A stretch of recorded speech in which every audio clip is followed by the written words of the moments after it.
Buenas tardes, mi nombre es Karina Yamilén Gastelu Jiménez, soy de la carrera de Derecho, Grupo 1, cuarto semestre. Este video es sobre la materia de Derecho Penal, que voy a hablar que es el Derecho Penal, las ciencias penales, evolución del Derecho Penal y una breve reseña sobre el Derecho Penal mexicano.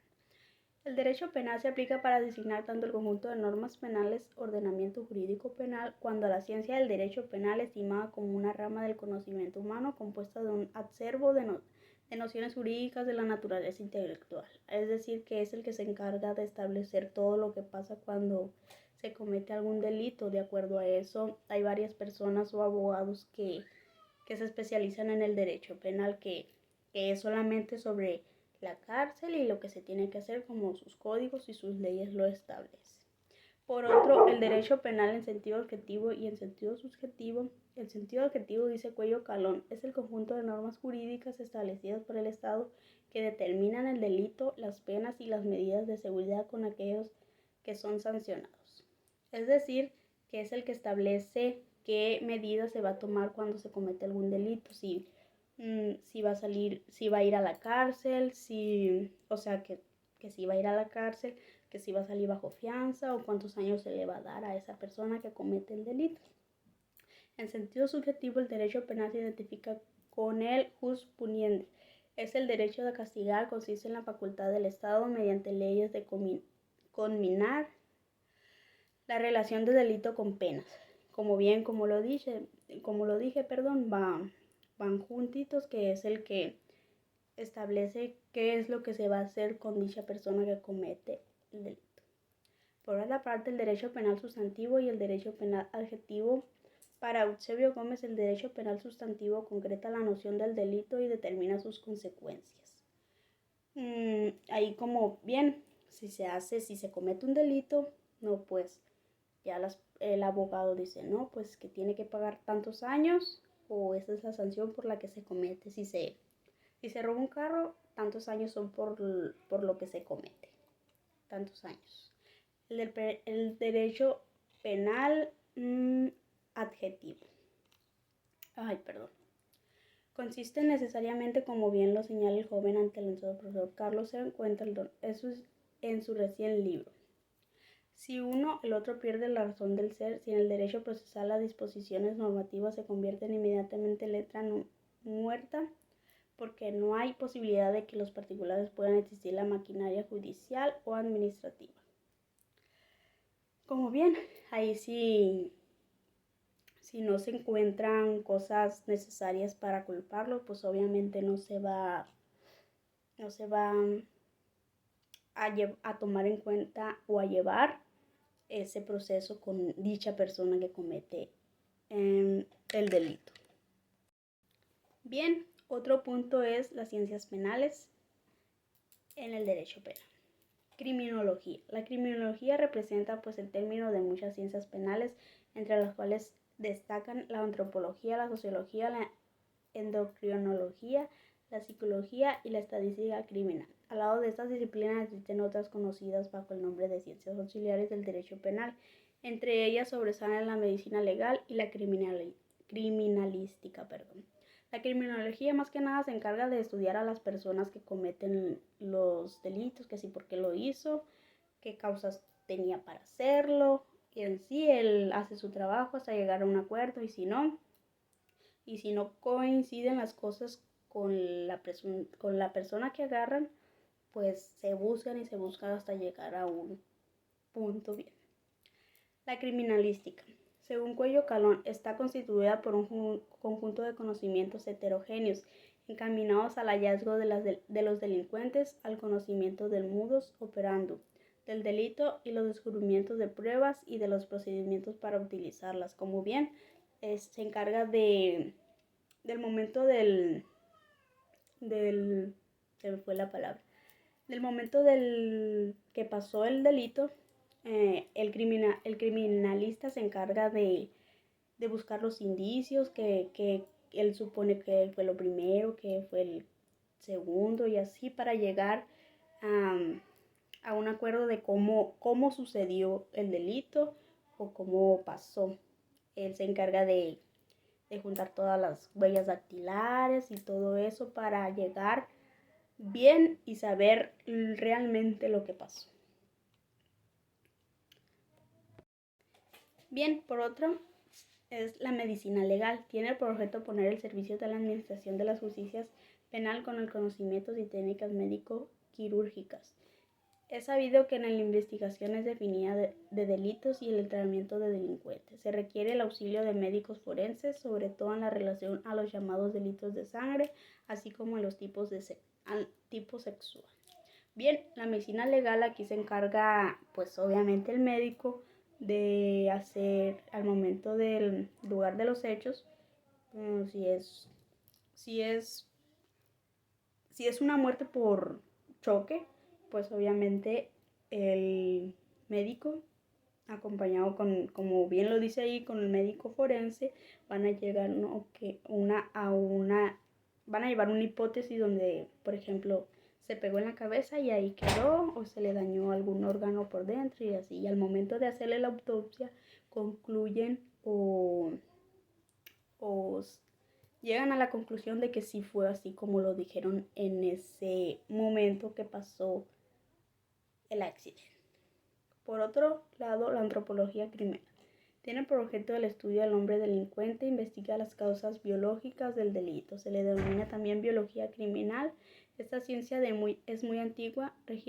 Reijambre adquirió un enorme desarrollo con los estudios de positivismo italiano César Lombroso, que en el año de 1876 publicó el libro titulado El hombre delincuente. Pues bien, como bien lo dice, se encarga de los delincuentes que cometen las cosas o hacen las cosas,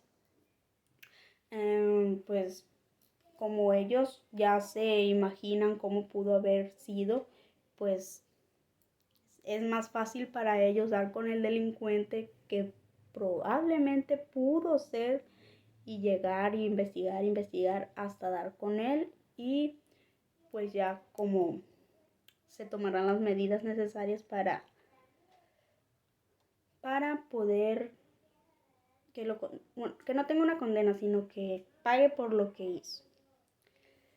Otro punto es la psicología criminal. Es en una realidad una rama de la antropología criminal, estudia al hombre delincuente en sus caracteres psíquicos. La psicología criminal adquirió una importancia extraordinaria con los estudios de psiquiatría bienes Segismundo. Pues bien, la psicología criminal, pues como bien lo dice, como su nombre lo dice, estudia al criminal de que, por ejemplo, si mató a una persona, le pregunta que sí, por qué lo hizo, qué motivos tenía, qué problemas tenía con esa persona, que sí, qué daño le hizo, o desde qué problema el delincuente o el criminal, como se dice, qué problemas, tal vez tuvo un problema desde pequeño y va creciendo y creciendo y creciendo con eso y pues comete delitos que tal vez para algunas personas hacer delitos o así lo vuelve feliz. Pero si ya tiene delito tras delito tras delito, pues ya es algo psicológico. Y pues para eso es el psiquiatra criminal que pues lo puede ayudar a tomar una decisión, pero obviamente una vez que lo agarren, pues ya va a estar detenido y pues el psiquiatra se va a encargar de él y ya pues le puede dar terapias para llegar a una conclusión o que todo eso que trae por dentro ese criminal, pues lo desahogue, que para eso son los psiquiatras, los psicólogos. Bueno, otro punto es la evolución del derecho penal. De la venganza privada, de la venganza divina, de la venganza pública, del periodo humanitario y del periodo científico. La primera es de la venganza privada. La venganza privada o venganza de sangre, como también se le conoce, consiste en que el ofendido se hace justicia por propia mano, es decir, efectuando ocasionado a su defensor un daño igual al recibido, como ojo por ojo y diente por diente, que hace más daño del que él ya recibió para que a cierta persona que lo dañó sufra igual o más de lo que él ya sufrió. Eso quiere decir esa venganza, o así lo entiendo yo. Otra es de la venganza divina. Se estima el delito una de las causas descontento de los dioses. Por eso los jueces y tribunales juzgan en nombre de la divina ofendible, pronunciando sus sentencias o poniendo las penas para satisfacer su ira, logrando el desistimiento de su justa indignación. Como bien lo dice, la venganza divina, yo lo entiendo de que cuando haces algo, de que lo haces y disfrutas de eso, después se te regresa a ti mismo, pero más feo, que eso sería la venganza divina, como bien lo dicen las personas, fue venganza divina. De la venganza pública. Se deposita en el poder público la representación vindicta social respecto de la comisión de un delito. El poder público ejerce la venganza en el nombre de la colectividad o de las personas cuyos bienes jurídicos han sido lesionados o puestos al peligro. Pues bien, esa venganza la entiendo como cuando a una persona la evidencian públicamente o la están haciendo un juicio donde todos se dan cuenta de lo que él hizo, para que después a esa persona ya no pues le presten atenciones o cosas así, y pues esa persona ya queda tachada. Otra es el periodo humanitario. Se atribuye a la Iglesia el primer paso contra la crueldad de las penas. La excesiva crueldad de la época de la venganza pública dio como resultado un movimiento humanizador, no solo de la pena, sino del procedimiento penal. Comienza a finales del siglo XVIII con la corriente intelectual del iluminismo, pero es indiscutible y aceptado únicamente que su precursor fue César Bonesana, el marqués de Barcelona, con su obra de los delitos y las penas. Como bien el periodo humanitario pues trató donde ciertas personas pues ahí llegaban a un acuerdo entre ellos, o bien decían cosas para después traicionarse entre ellos, como para quedar bien y después traicionarse entre ellos. Así lo entiendo yo.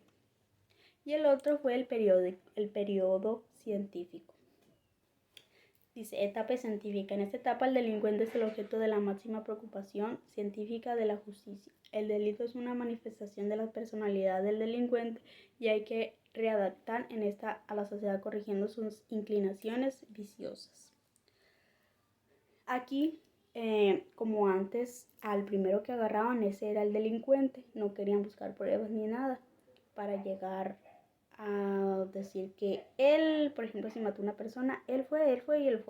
Y ahora no, ahora como ya la ciencia está avanzada, pues buscan pruebas, analizan huellas y todo para ver si la persona que señalan como primer actor intelectual en la escena esa, de donde se cometió el delito, pues buscan las huellas de esa persona, a ver si se encuentra algún objeto personal o así, para poder culparla, porque si mientras no hay pruebas no se puede culpar a una persona. Ya cuando hay pruebas ya se puede tomar cartas en el asunto y pues hacer el trámite legal para poder pues como bien meterlo a la cárcel por el delito que comete.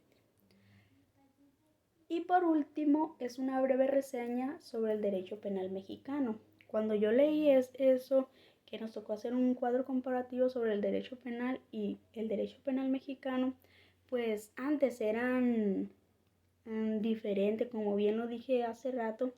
Al primero que agarraban, ese era el culpable, lo asesinaban, no querían saber si él no fue o no. Él, para los de la época de antes, los años de antes, y por ejemplo, si el primero que se le cruzaba, él era y no.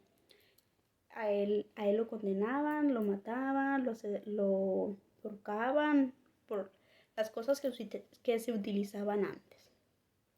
Y pues y ahora no, ahora todo ya está cambiado. Buscan primero, obviamente, las pruebas para poder meterlo a la cárcel, porque si no hay pruebas, como bien lo decía antes, no se puede hacer nada, no se puede culpar a alguien que no sabemos si lo cometió o no. Y pues ahora ya es muy diferente y pues gracias a Dios a las leyes que hay ahorita, los artículos, pues todas las personas, si no se encuentran pruebas, son inocentes hasta que se demuestre lo contrario y ya se toman cartas en el asunto si salen cosas diferentes. Y pues por mi parte sería todo. Muchas gracias y buenas tardes.